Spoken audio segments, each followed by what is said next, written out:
Time for an injury report presented by Midwest Orthopaedics at Rush, the fifth-ranked orthopedic group. It's how orthopedic care should be. Joining me now is shoulder, elbow, and knee specialist Dr. Brian Cole. And Dr. Cole, we saw this in Indianapolis, and Colts fans are wondering when Andrew Luck is going to be able to get on the football field. The owner, Jim Irsay, would not comment as to whether or not his star would be ready for Week 1. I think everybody thought when he had surgery in January, oh, he'll be back for Week 1.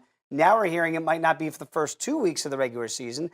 I guess everybody's different, but is it surprising news to hear that he's still out with this length of time for recovery? Yeah, I mean, I think that people have to understand that the devil's in the details for an injury like this. It is most likely that he had a labral tear, which is a cartilage tear in the shoulder.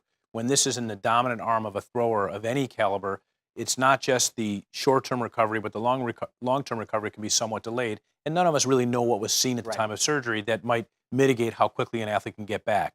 But I think some of the things that are important to understand is that any time an overhead athlete has a labral injury, that's one that has the broadest variability in terms of getting back.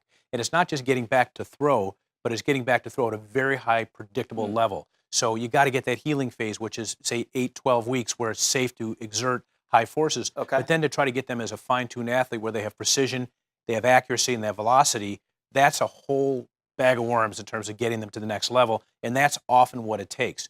Less about protecting it at that phase, but it's more about becoming an athlete once again after they've been relatively shut down for that several-month period of time. Dr. Cole, and I guess it is different for everybody, as you're alluding to. If you're Andrew Luck, is it a pain threshold issue, or what else might be holding him back? Yeah, again, these are details that you and I don't have, but sometimes it is pain, and sometimes it's just the disability that ensues after being shut down for a period of time.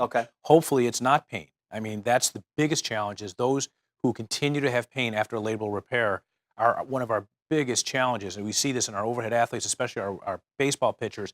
Very difficult injury to get back from after it's repaired. So without knowing all the details, it's impossible to predict. But I think it's safe to assume that these are unpredictable injuries, unpredictable recovery, and many times 5 months is not nearly enough to get them back to the athlete that they once were. And that's why the Colts are not putting a time frame yet on his return, and for very good reasons. You heard Dr. Cole just present. This injury report was presented by Midwest Orthopaedics at Rush, the fifth-ranked orthopedic group. It's how orthopedic care should be.